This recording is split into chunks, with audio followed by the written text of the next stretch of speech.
Good morning, student. This is Dimple before you, and we are going to start with class 12th one-liners. This video would be beneficial for all types of boards, as I told you in my last video, and you can watch it. आज हम जो पढ़ने वाले हैं, this is second chapter which relates with accounting. जो accounting है 12th class का, उसका second chapter है. The name of the chapter is reconstitution of partnership form and admission of a partner. If anyone is first time visiting the page, या फिर आप first time अगर इस चैनल को देख रहे हैं तो यू कैन सब्सक्राइब इट, तो दैट नेक्स्ट टाइम मैं जो भी वीडियो अपलोड करूँगी तो you can easily get notified, आपको इसका चीज़ का नोटिफिकेशन मिल जाएगा. And watch the video till the end, so that अगर आपको लगता है कोई चीज़ इन्फॉर्मेशन अच्छी है तो you can share it and आप ज़्यादा से ज़्यादा लोगों तक पहुँचाएँ, सो दैट उनका भी घर पर बैठ कर ही बेनिफिट हो जाए और वो ईजीली पढ़ सकें. ओके चलिए स्टूडेंट, हम फर्स्ट टॉपिक हमारा पढ़ते हैं which is related with the reconstitution of partnership firm. Okay, तो here are one liners of reconstitution of partnership firm. The first point deals that कि change in partnership agreement leads to reconstitution of partnership firm. मतलब कि जो भी हमारा partnership firm के agreement में कोई चेंज होता है, ओके, लास्ट जैसे हमने पढ़ा था that would be an agreement between the partners या अमंग द पार्टनर्स. अगर पार्टनर्स है तो उनके बीच में अग्रीमेंट होना है. बट इफ़ एनी टर्म्स और एनी कंडीशन इज चेंज, तो हमारा फिर वापस से क्या हो जाएगा, नया अग्रीमेंट बन जाएगा.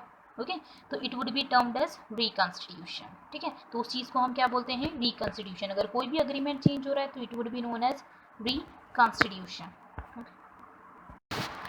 नेक्स्ट पॉइंट जो हमें बोलता है वो है दैट एडमिशन, रिटायरमेंट और डेथ में कॉज रिकॉन्स्टिट्यूशन. मतलब अभी जैसे हमने पढ़ा कि कुछ अग्रीमेंट चेंज होना is known as reconstitution.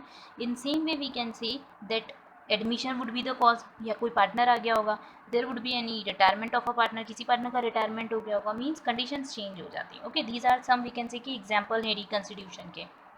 Next point is that assets and liabilities are revalued on admission. मतलब at the date of admission, जब भी हम पार्टनर को एडमिट करते हैं, लेके आते हैं, उस डेट पे we have to revalued our assets and liabilities. हमको हमारे वैल्यूएशन करना पड़ता है असेट्स का एंड लाइबिलिटी का, that by which amount they are going to appear in our books of accounts. Okay, by which value. Next is that revaluation account is nominal account. Student ये बहुत important है. Okay, कि revaluation account का type क्या होता है, तो it is a type of nominal account. We know that there are 3 types of account, personal, real and nominal. Student मैं आपको एक ट्रिक बताती हूँ जिससे आपको समझ में आ जाएगा कि कैसे पता पड़ता है कि कोई अकाउंट पर्सनल है, रियल है या नॉमिनल. तो एक चीज़ ध्यान रखिए, जब भी किसी भी अकाउंट का में प्रॉफिट या लॉस से रिलेटेड होता है या प्रॉफिट या लॉस आता है, तो this account would always be categorised as nominal account. मतलब कि जिस भी अकाउंट का बैलेंस या तो प्रॉफिट की फॉर्म में आए या तो लॉस की फॉर्म में आए, तो उस अकाउंट को हम क्या बोलते हैं, नॉमिनल अकाउंट. अब आप अपने माइंड से क्वेश्चन करेंगे तो आपको पता पड़ेगा कि आप रियलाइजेशन अकाउंट जो बनाते हैं वो भी नॉमिनल अकाउंट ही होता है. आप P&L एप्रोप्रिएशन बनाते हैं जिसमें प्रॉफिट या लॉस आता है, वो भी क्या होता है, नॉमिनल अकाउंट ही होता है. आप इनकम एंड एक्सपेंडिचर अकाउंट बनाते हैं, वो भी क्या होता है, नॉमिनल. ओके, तो जिस चीज़ का प्रॉफिट या लॉस डिराइव्ड होता है उसको हम बोलते हैं नॉमिनल अकाउंट.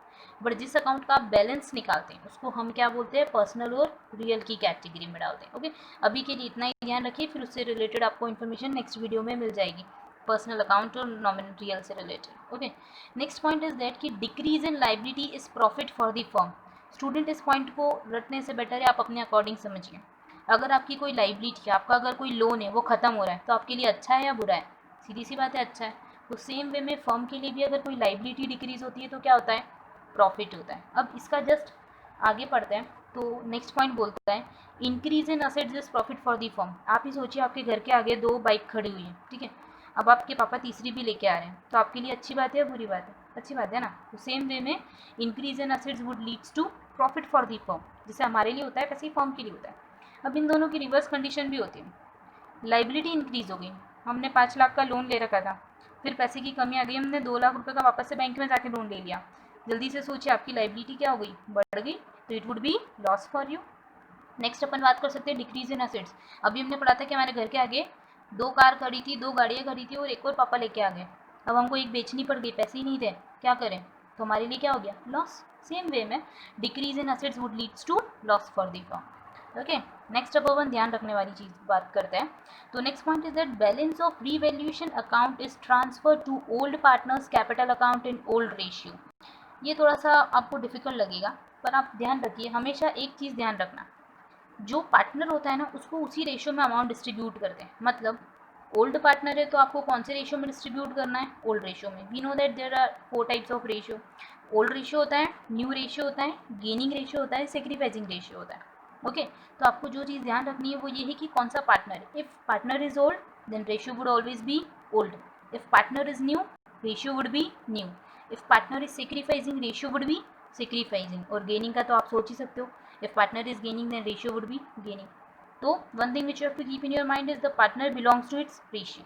जो भी पार्टनर को अमाउंट पे करने वाले हैं it would be related with its ratio. अब जो रेशियो होगा उसी के अंदर पार्टनर्स को अमाउंट डिस्ट्रीब्यूट होगा। So simply we can say कि revaluation account is transfer to old partners capital account.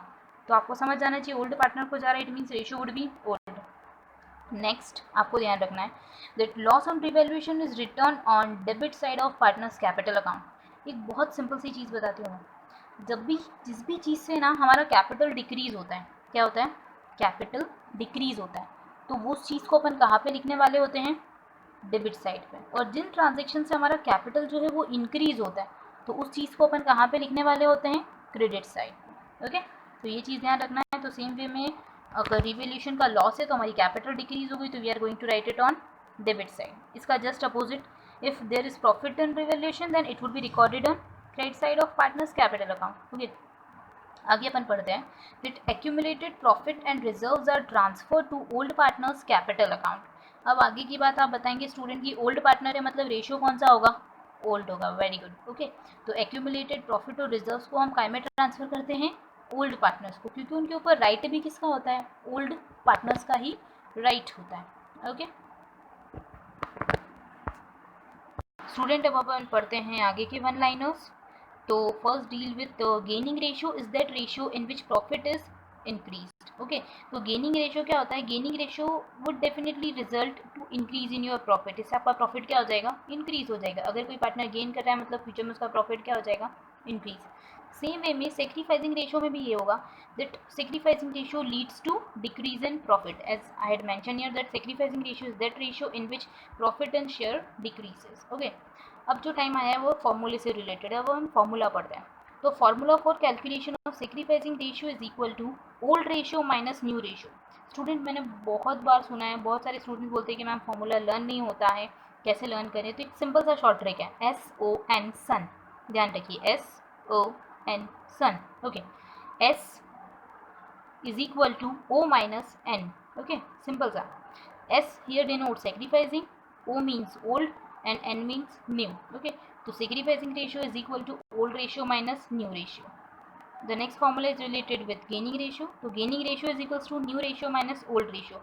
अगर आप sacrificing ratio कर लेते हैं तो इसका just opposite क्या हो जाता है, gaining ratio. Okay. स्टूडेंट ये जो वन लाइनर्स है ये मोर देन सफिशिएंट है। अगर आप किसी भी बोर्ड को बिलोंग कर रहे हैं, वन लाइनर्स जो हैं वो सफिशिएंट है, आप इनको डेफिनेटली कर लीजिएगा। अब अपन पढ़ते हैं one liners related to admission. Admission से रिलेटेड कौन कौन से वन लाइनर्स हैं। तो one deals with new partner is admitted into a partnership firm on consent of all partners. Means कि अगर कोई भी पार्टनर को आप फॉर्म के अंदर एंटर कर रहे हो तो there should be consent. Consent मतलब क्या होता है, consent means everyone should agree on it कि हाँ भाई हम इस इंसान को अपनी पार्टनरशिप फॉर्म में एंटर करने देते हैं। If single person is denying ना तो भी हमको पार्टनरशिप फॉर्म में उस इंसान को एडमिट नहीं कर सकते। मतलब सोचो एग्जाम्पल लेते हैं, A, B and C, just assume 3 partners है, अच्छे बढ़िया से काम कर रहे हैं। फोर्थ में D आने वाला है, ठीक है। A और B अग्री हैं, C बोल रहा है नहीं मेरी तो D से दुश्मनी है, मैं नहीं आने दूंगा उसको।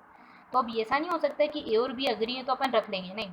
C डिसअग्री है ना तो हम D को रख ही नहीं सकते। Okay means everyone should be consented. हर कोई इंसान कंसेंट देने चाहिए, means everyone should be agreed on it कि हाँ भाई हम अग्री करते हैं कि that you can appoint as a partner. Okay next point is related with when a new partner enters in a firm he brings amount of capital and premium for his goodwill। ये बहुत important है student. Okay जब भी कोई new partner आता है, आप ही सोचो आप कहीं पे जाते हो तो कुछ ना कुछ तो इन्वेस्ट करते होगे। विदाउट इन्वेस्टमेंट आपको प्रॉफिट मिलने वाला है क्या, नो। ओके तो आप जब भी किसी भी हम पार्टनरशिप फॉर्म की बात करते हैं तो पार्टनरशिप फॉर्म में अगर कोई भी पार्टनर एंटर होता है तो ही ब्रिंग्स 2 थिंग्स। ओके वो 2 चीज़ों के लिए पैसे लेके आता है। One is for capital and next is for goodwill. Okay goodwill के लिए पैसे लाता है और कैपिटल के लिए लेके आता है। Third point deals with when a new partner brings goodwill it is credited to premium account. अभी हमने जैसे पढ़ा कि वो गुडविल के लिए पैसे लेके आएगा, तो उस अमाउंट को हम काय में क्रेडिट करेंगे, प्रीमियम में, काय में क्रेडिट करेंगे, प्रीमियम में। अब स्टूडेंट आपके माइंड में क्वेश्चन आना चाहिए प्रीमियम में क्यों करेंगे, तो जस्ट बिकॉज AS10 ऐसा बोलता है कि goodwill word should not be mention in your books of accounts, जैसा हमने लास्ट वीडियो में पढ़ा था। ओके, जिसने नहीं देखा वो लोग देख लेना फर्स्ट वीडियो। ओके, तो उसमें यही था दैट AS10 बोलता है कि goodwill word should not be mention in your books of accounts. इसके पीछे भी एक बहुत बड़ी स्टोरी की गुडविल वर्ड क्यों नहीं मेंशन करना चाहिए। किसी कंपनी ने बहुत बड़ा फ्रॉड किया था गुडविल वर्ड को लेके, इससे रिलेटेड जब वीडियो अपलोड होगा तो आप देखिएगा।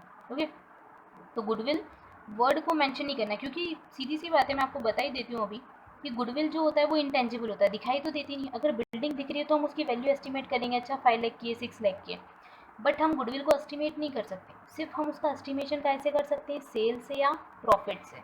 तो बहुत सारी ऑर्गेनाइजेशन जो है वो सेल्स हाई बता देते हैं, ठीक है।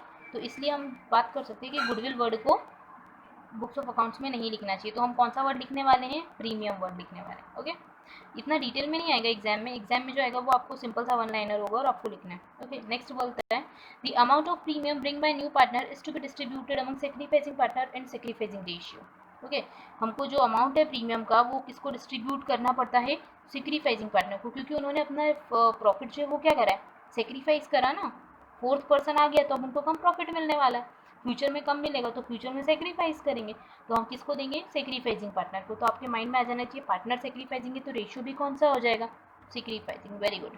ओके, आगे की अपन बात करते हैं that when new partner doesn't bring goodwill in cash. अभी तो हमने बात की कि कैश में पैसे लेके आ गया तो हम प्रीमियम में लिखेंगे, बट अगर कैश में पैसे नहीं लेके आए तो क्या करेंगे, we are just adjusting the amount through capital account. हम किससे एडजस्ट करने वाले हैं उस चीज़ को, कैपिटल अकाउंट से। जो आपको ध्यान रखने वाली वो बात है वो ये है that you have to adjust it with capital account. और इसकी एंट्री मैं आपको बता देती हूँ होती है gaining partners capital account debit to sacrificing partners capital account. या बहुत सारे लोग ऐसे भी बोलते हैं कि new partners capital account debit to old partners capital account, one in the same thing, दोनों चीज़ें एक ही है।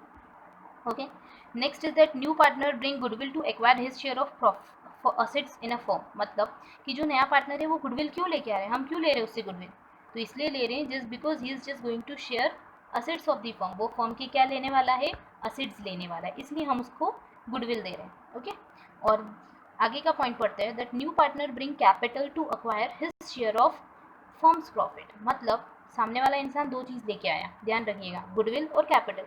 गुडविल इसलिए लेके आया क्योंकि उसको फर्म के असेट्स जो हैं वो यूज़ करना है, और कैपिटल इसलिए लेके आया क्योंकि उसको फर्म में फ्यूचर का प्रॉफिट लेना है, इसलिए हम गुडविल और कैपिटल का अमाउंट लेते हैं न्यू पार्टनर से। अब ध्यान समझ में आ गया होगा आपको। ओके, तो लास्ट वन लाइनर जो है वो ऐसा बोलता है that the new partner is not at all concern with profit और loss on revaluation. It means हमको क्या समझ में आया कि जब भी प्रॉफिट ऑन रिवैल्यूएशन होगा तो उसका न्यू पार्टनर से कोई कनेक्शन नहीं होगा। Means it would be distributed among old partner, जैसा हमने लास्ट क्लास में पढ़ा था कि दैट रिवैल्यूएशन प्रॉफिट और loss would be distributed to old partners in their old ratio. Okay, okay student, I think आज का वीडियो आपके लिए सफिशिएंट होगा। 2 चैप्टर्स हमने कवर करे हैं।